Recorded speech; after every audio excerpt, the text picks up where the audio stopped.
Hello, everyone. Welcome back to YELO. It has been a year since I last uploaded anything here in my podcast. I just want to welcome you all back. For those who kept messaging me when will I upload, I appreciate you for listening. I appreciate that you recognize my podcast, although I deleted a few of the episodes I had because they were too emotional. They were too dramatic.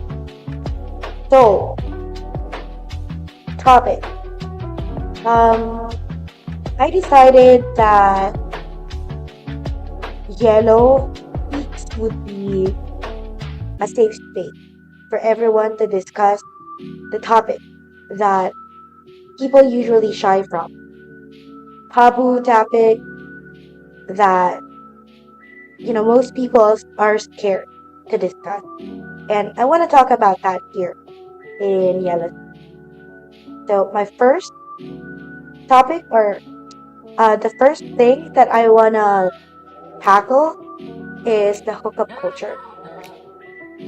Because I've been seeing a lot of posts on Facebook, Twitter, Instagram stories, everywhere, like discussions about the hookup culture here in the Philippines and how it's affecting their mental health, how it is affecting their bodies, how it is affecting how they see themselves.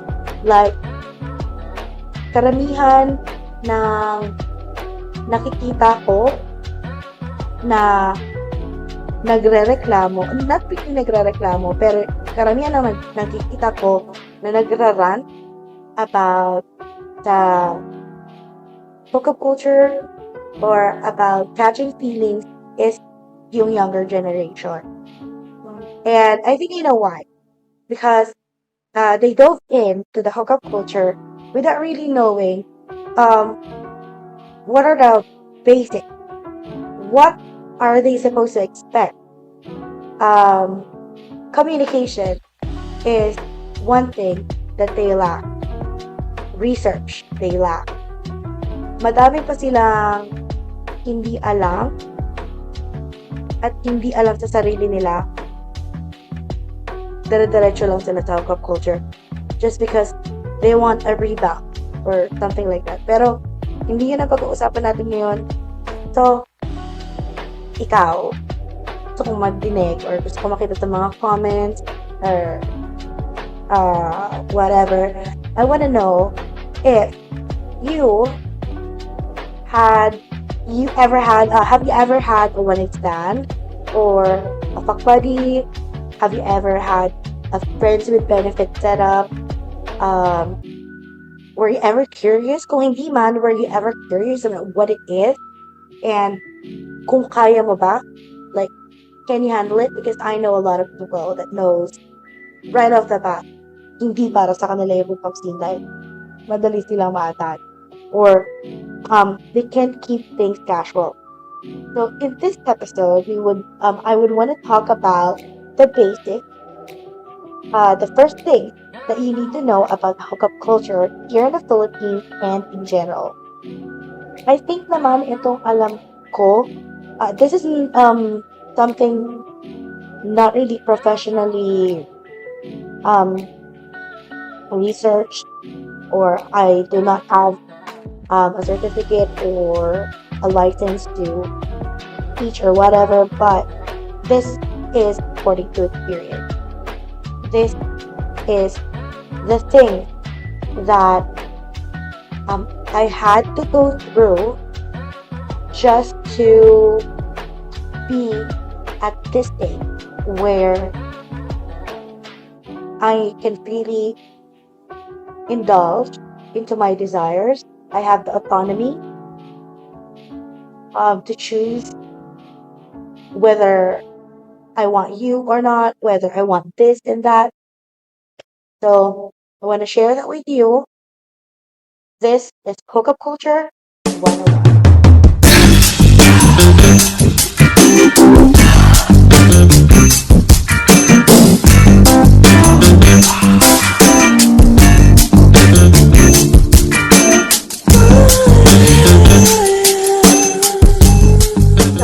So, what is hookup culture? Um, Hookup culture is a term used to describe a social trend where casual sexual encounters and non-committal relationships are more common and accepted. Like yung mga one night stands, fuck buddies, friends with benefits, all no strings attached. It is the kind of culture where people engage in intimate activities without expecting a deep emotional connection or a long-term commitment.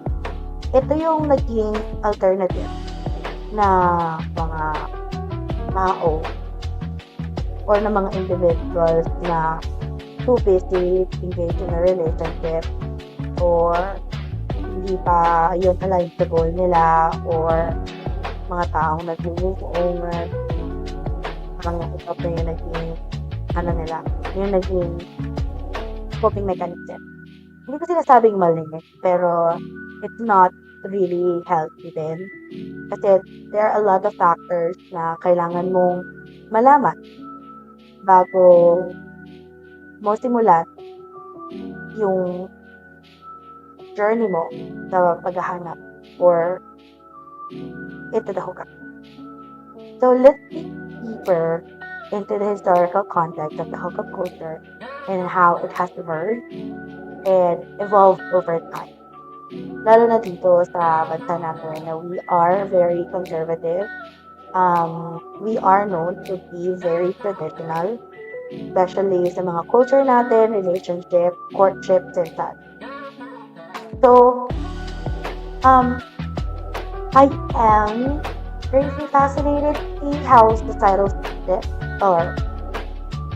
shift changes in sexual attitude, yung advancements in technology have influenced its prevalence and acceptance even here. So, naalala ko pa noon, parang ang means mo to find this kind of partner is yung sa mga textmates, the chat, Hamfrog, Yahoo Messenger, MIRC. Before that, may party lines, tapos yung mga eyeball, tapos plans, text, yung mga ganong bagay. So, you see, throughout the history, we've witnessed significant changes in how the society views relationships and sexuality. And isa to sa mga nagiging issues dito sa, lalo na dito sa Pilipinas, like traditional norms such as strict expectations around marriage and long-term commitment have gradually given way to more fluid and flexible dynamics.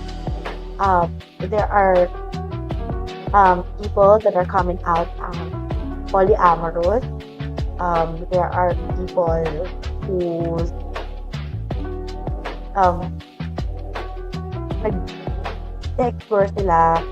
nag-explore na sila into different types of relationships and desires while still being committed, which is also considered, relationship outside your primary relationship would still be considered casual relationship.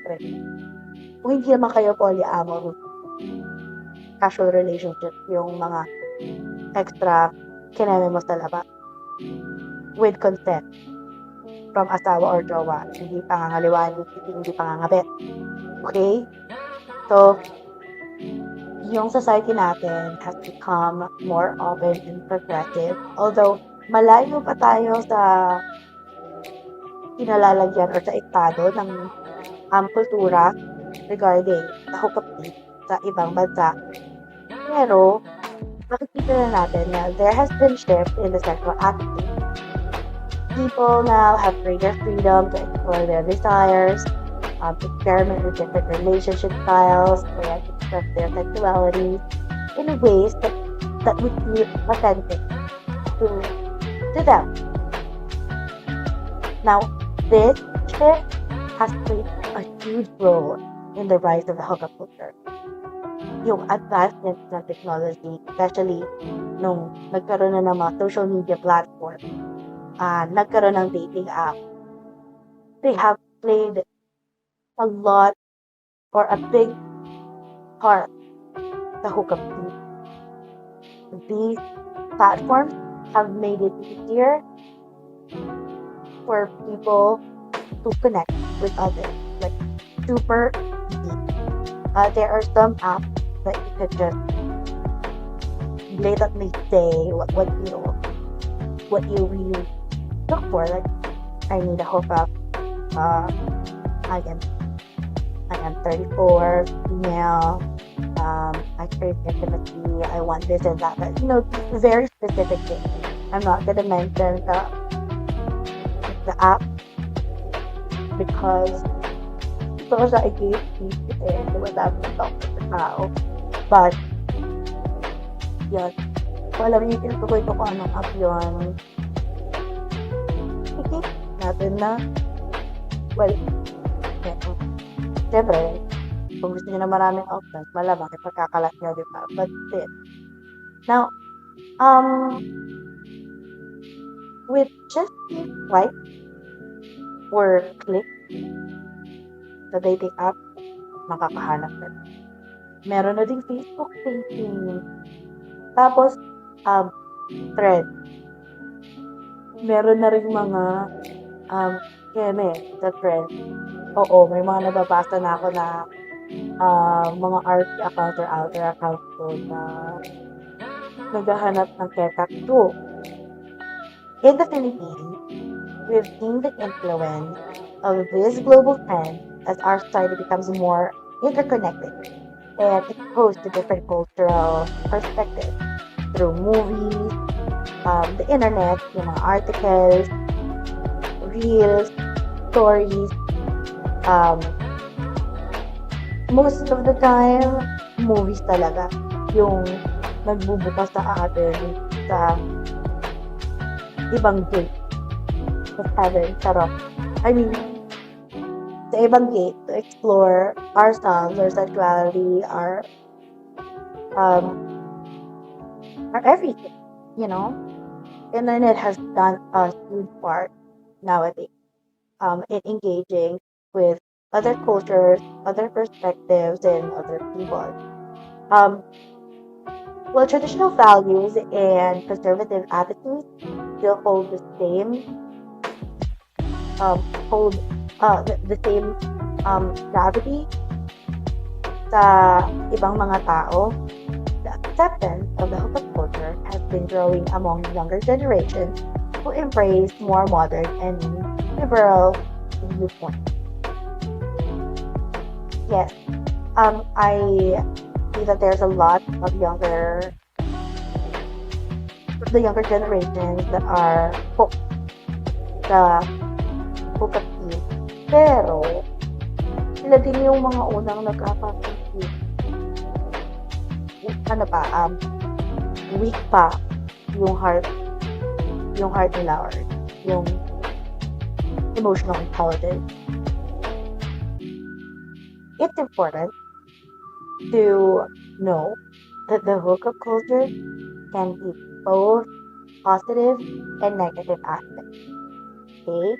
So, some appreciate the freedom and exploration it offers, while others may find it challenging to navigate without emotional attachment or clear boundaries.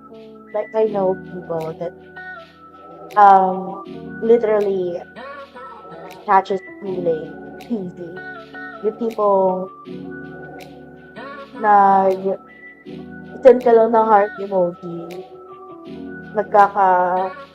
alam mo yun, yung kilit niya, nag-escalate na into something else. Ang bilis niya. So, mahirap yung gano'n. So, as a society continues to evolve, it's essential for people to communicate over, set personal boundaries and prioritize consent in all types of relationships. Ito discuss ko, pero ko na separate topic regarding sa consent kasi medyo medyo sensitive. Kasi medyo may thin line ethic ng consent and that.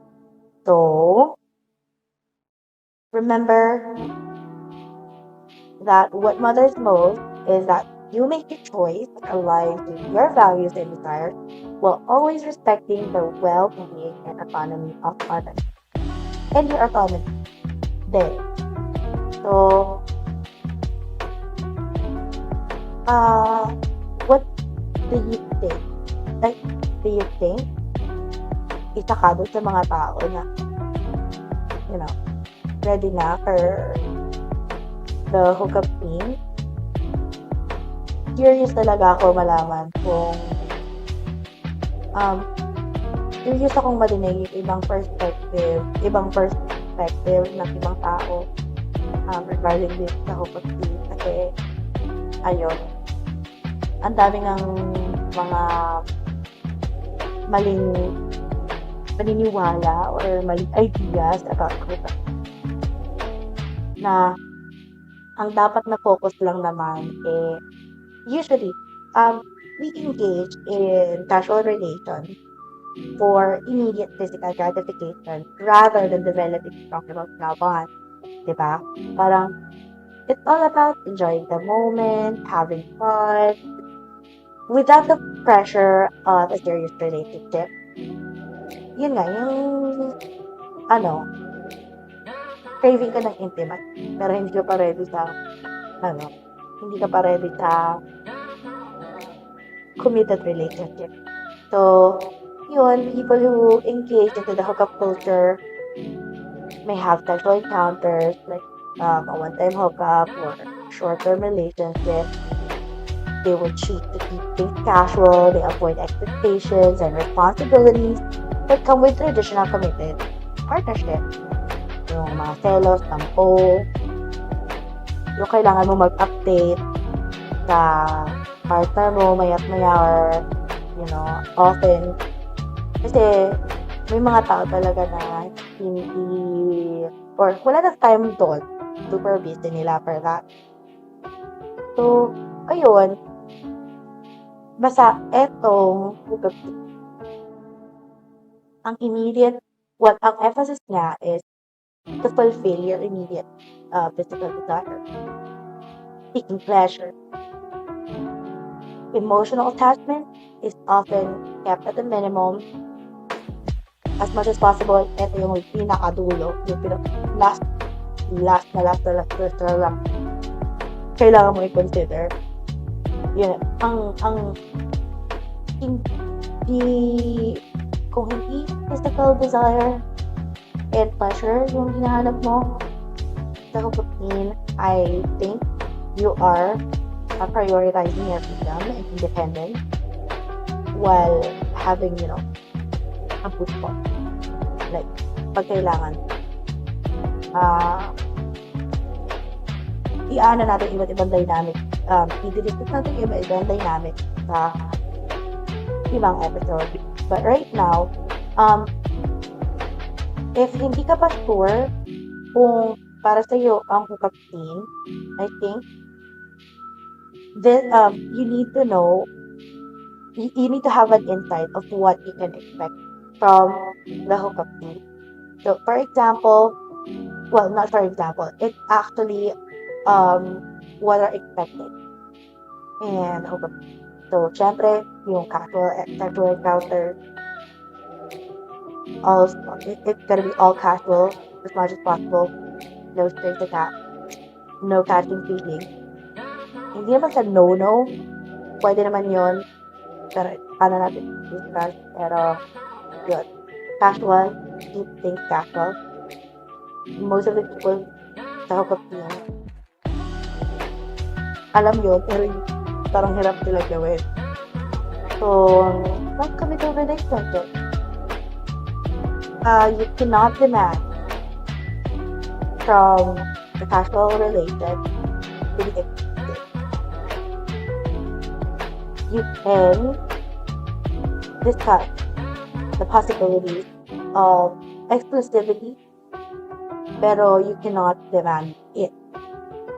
Kasi, hindi hindi naman kayo committed sa isa't isa, diba?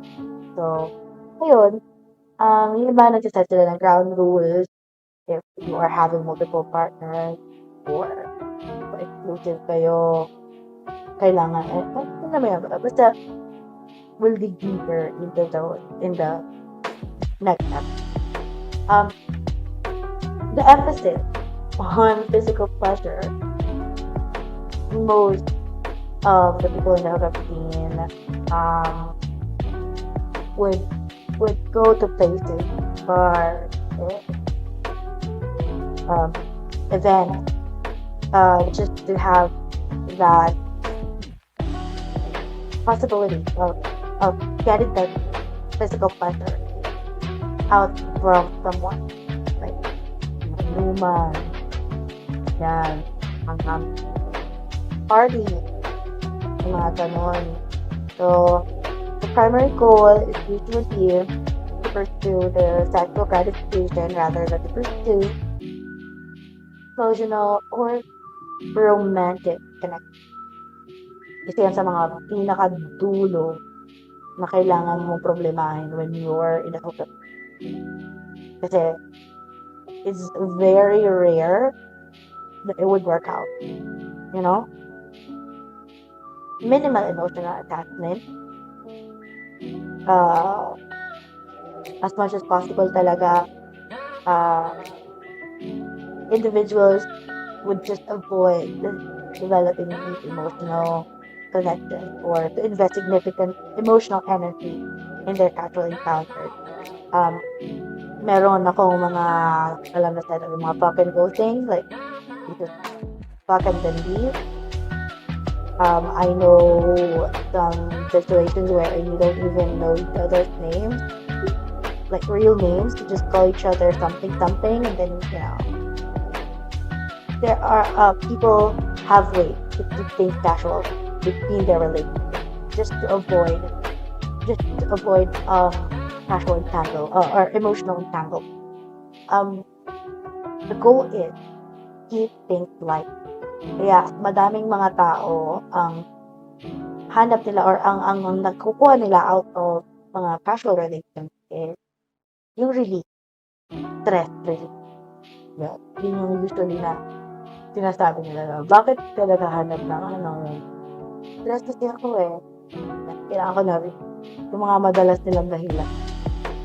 Informal arrangement. Yun. You can expect a lot of informal arrangement. Depende kung anong hinahanap mo kasi. But yeah, it's gonna be far from having the formalities and obligations that you usually experience with traditional dating or committed relationships. It usually is being spontaneous, having spontaneous encounters or casual arrangements that are made through the dating app, social gathering, so it goes. So it is important for you to know that hookup culture is not for everyone. Okay? There are risks. Some people may enjoy the expression, interpretation among different individuals and communities in this culture. Some people may find it powerful, exploration, fun, and hookup. But others still experience challenges or negative consequences. So understanding what to expect from the hookup scene is really important. So I am really curious kung ikaw as a person na of legal age. Kasi hindi mo naman ito mapapanood kung minor ka dahil naka-restrict to. Anyway, kung ikaw as a person of a legal age, do you prefer getting into a romantic relationship or going through traditional dating? Or you'd prefer the hookup, like friends with benefits, but when I stand in that? I want to hear your thoughts. I want to know what you think. of the hookup scene, and let's talk about it. I'll discuss more on the next episode of Yellow Speak, where we talk about the topic that people do not want to talk